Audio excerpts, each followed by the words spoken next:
I just got to talk about that deployment process one more time because come on, fam. That shit was rough. I can't believe that. I was like, wow. I could not believe they were landing. It was raining people. It was literally raining human beings. I was like, this is horrifying. Yeah, it is. I mean, for everybody. I was really thinking about it from the perspective of the army too. I'm like, damn, you lost a lot of people in this motherfucker. Just I was like, is that how y'all been delivering? That's why y'all losing.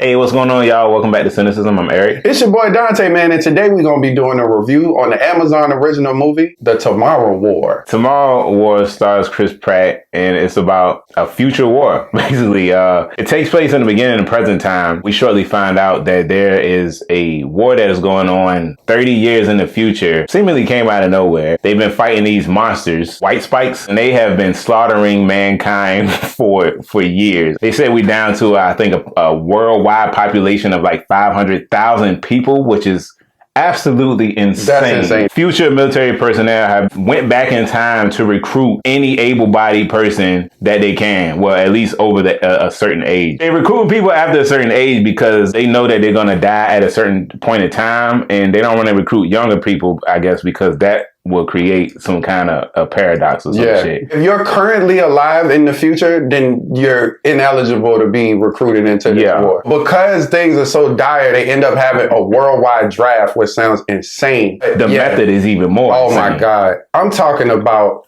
that was armed rape. At first, I think people are rallying together to start to go out there, but when they see how people go and rarely come back at all, like they're pretty much just sending people over there to die. And that's when the public starts to have more pushback and outrage. So they're still recruiting people. Well, not recruiting. They're still drafting people, but you know, there's a lot of public outcry to just stop it. That mentality exists today, period, when it comes to the future. Like people kind of just feel like, all right, well, what's that got to do with us? Yeah, that ain't my problem. Exactly, right. I mean, it's your planet. It definitely is, right. Absolutely. Well, it's your children's problem and your grandchildren. So, it is definitely your problem. Let's talk about these characters, man. Let's do it. I mean, it ain't a whole lot, but we can start with Chris Pratt, I guess. He plays the character of Dan Forrester, a prior enlisted master sergeant in the Army, he said, recently got out, and he was trying to become a researcher for the government. Unfortunately, shortly after he found out that he didn't have it is when we discovered this war going on in the future. He's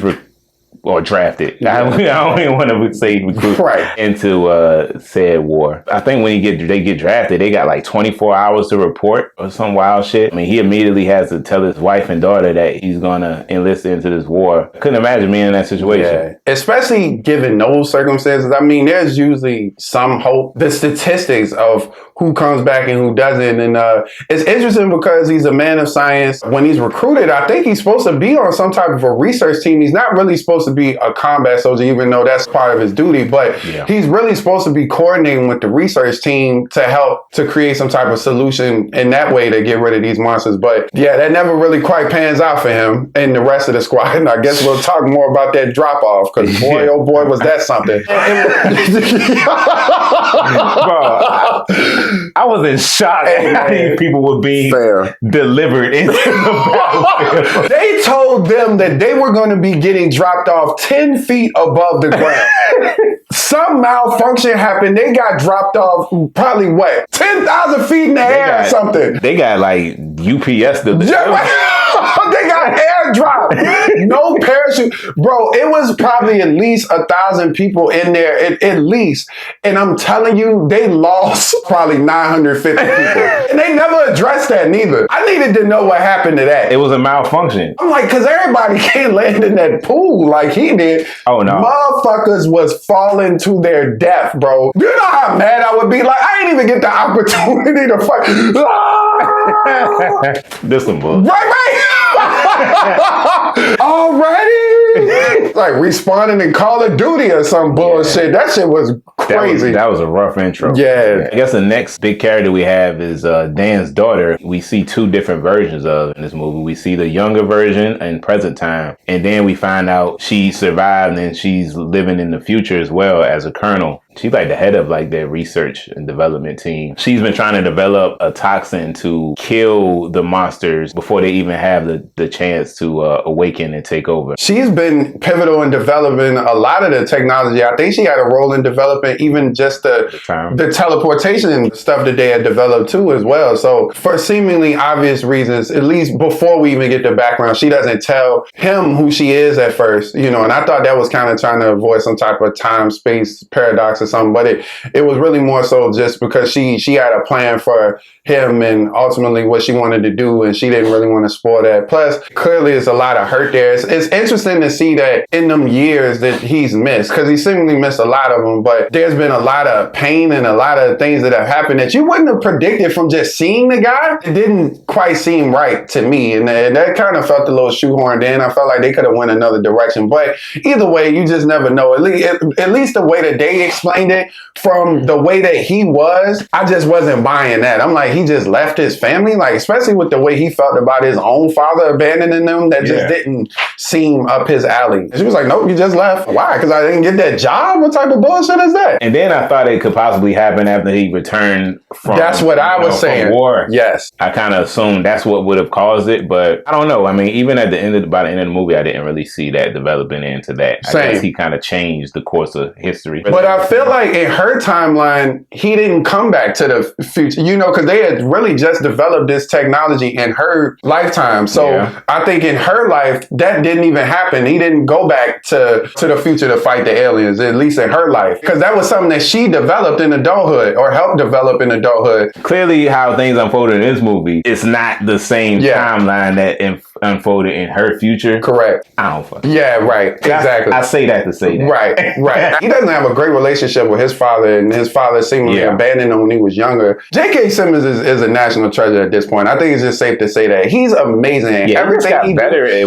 with time. I swear, and it's like he commits to everything, even though he's not a pivotal character in this movie, even though he doesn't have a major role. I still felt like what he had to do, he did it extremely well. He had one of the more better explanations about why he dipped. From what he told him, it was for their own safety. Like, I swear to God, because he was talking about he was a veteran, and his mind state, his violence and everything was just not something that he wanted his wife and his son to be around. He's like this major conspiracy theorist who's like anti-government. Right. He lives like off the grid, like in some kind of bunker situation, fixing. I thought he like work on aircrafts and shit. He lives a very secluded life. How did you feel about Charlie? Who was like, he played the less serious partner role in the movie. He was kind of just there for comic relief. He was also a scientist himself, so he kind of helped them discover the origin of the aliens and everything. So from that point of view, I guess he played a pretty decent role. But how did you feel about him as like the character? Under normal circumstances, I would have been pissed off because he would have been completely out of place. But because they explained that these are just civilians, like at this point, these people have no military experience. They pulling people, just bodies at this point. So for him to be that goofy and that green would make sense to me, at least. You know, I bought it for the sake of the movie. I mean, honest to God, that's probably the worst person you could imagine standing beside you in a fight. His comedy was a little hit or miss for me. I did chuckle a few times. Sometimes he was like genuinely funny to me. Then sometimes he was borderline obnoxious. And I was like, shut the fuck up, man. Yeah. That guy's been in a few things. He was on Veep. That's his comedy though. Whatever I see him in, that's how he is. And I guess you kind of take it or leave it. It's kind of up to you. Yeah. But I agree with you. At moments it's funny, and other parts it's sometimes a little I was annoying. like legit laughing at some of the shit he said. Right. Yeah. How'd you feel about the CGI in this movie? Yeah, I thought it was pretty good. Actually. Me too. You know, especially for Amazon movies. That's what I'm saying. Because these movies, these Amazon movies and these Netflix original movies, they'll surprise you sometimes, man. They really come across with that big budget feel. The textures that they put on those creatures looked very authentic to me. It did. Like, they never looked out of place. They had this skin texture that looked very real, very rooted in the real world. I've been feeling like Amazon in general does better with the CGI than the Netflix original material. To me, I think that's the trend that I've noticed. That's fair. That's fair. Let's talk about the draft process. Let's talk about it. Listen, man, I mean, you got to tell somebody something. What type of shit? They literally sent this man a text, told him to report.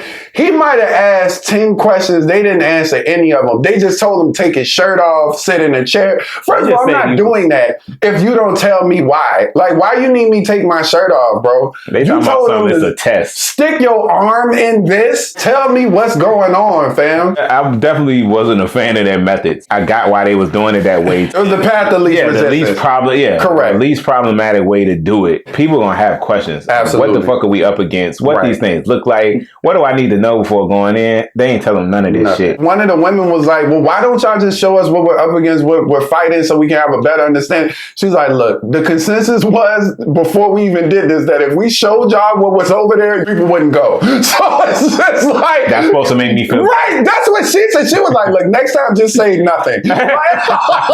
But then you see the future and you like, all right, yeah, if you show a video of this, ain't no person in their right mind probably gonna go over into their absolute doom. Aside from the draft, dog, the training these people received was so ass. It was a 5-second tutorial that just literally was like, shoot here. Shoot the neck in the stomach. You telling these people that probably have no military or marksman training, like they gonna hit a neck. It's hard to hit a neck on a human. Like, fuck you mean? Especially if the speed these things move. Are you crazy? Hit the neck, hit the stomach. Dude, yeah. I'm lucky if I hit anything at this point. I never held a gun before.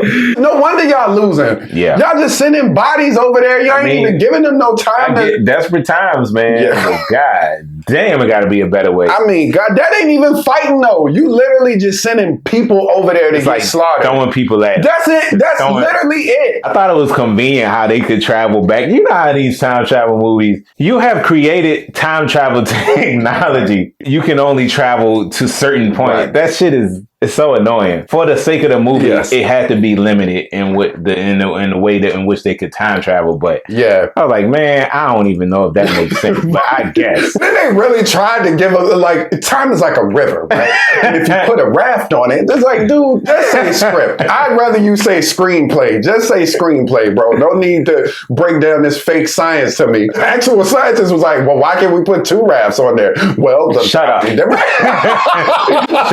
the fuck up. I tell you something, fat ass. You better not say nothing else about no rafts. Let's talk about these monsters, though, man. They felt, you know what? For this movie, I'm not going to be too judgmental because I understand that these were monsters that aliens had engineered. And the aliens themselves didn't actually look like this. But I was going to talk about just these wacky-ass, monster-ass aliens. I'm tired of seeing them shit. I want to see more sophisticated-looking aliens and some shit. Yeah, I feel not just ravenous monsters that just want to just kill. Yeah. You know? Yeah. They felt very reminiscent of A Quiet Place monsters. Yeah. Oh, yeah. You know, the way in which they moved and crazy you say that because they reminded me of something and that's exactly what it is. I want to see something just a little bit more imaginative when it comes to alien designs is all. In some of these instances, I kind of be getting kind of just tired of the narrative where they just unsentient monsters with no objective. Yeah. But I understand it because it does add this element of fear that these things can't be reasoned with. They can't be negotiated with. They just out here to attack. From a story standpoint, I wish it was more to it, but to add some actual thrill to the movie and to give it that's like, damn, you really just gotta shoot these shits. What I did respect and the thing that this movie kind of succeeded at was that the human aspect. I really was invested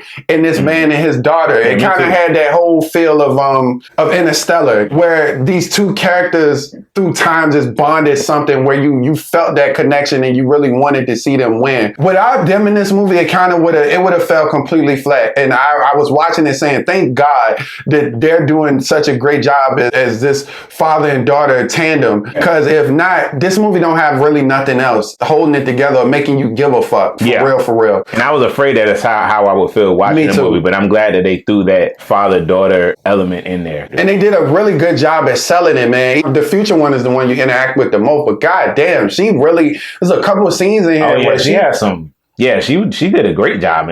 She's from Handmaid's Tale, and she's amazing. That scene with them on the beach, great. That probably was her the most like emotional scene. I was trying to wrap my head around. Well, never mind. It's his daughter, but I was going to say why he was so invested in keeping her alive in this time. It's just Why are like, you trying to save Earth for?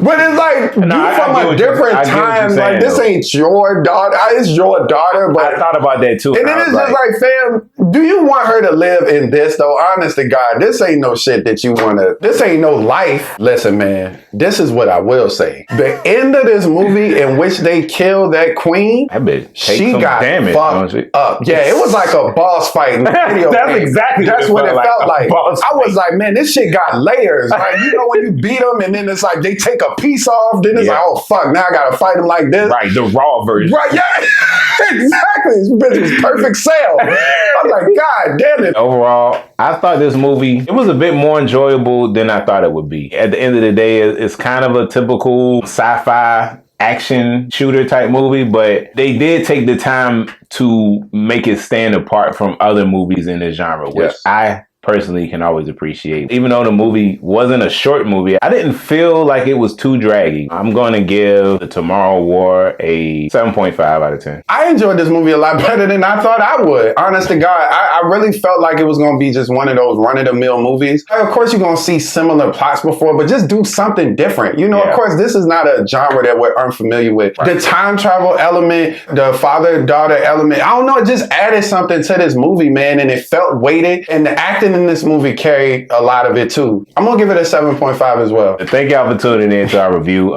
As always, don't forget to like, share, subscribe to our channel. And if you have any suggested reviews for any content that you might come across, don't forget to drop a comment below. Absolutely. And if you guys have seen The Tomorrow War, please let us know what you think. What are some other movies in this genre that you like as well as by comparison? How'd you feel about the story, the acting, all of that? We'd like to talk about that as well. We appreciate y'all, man. All right, peace. Peace.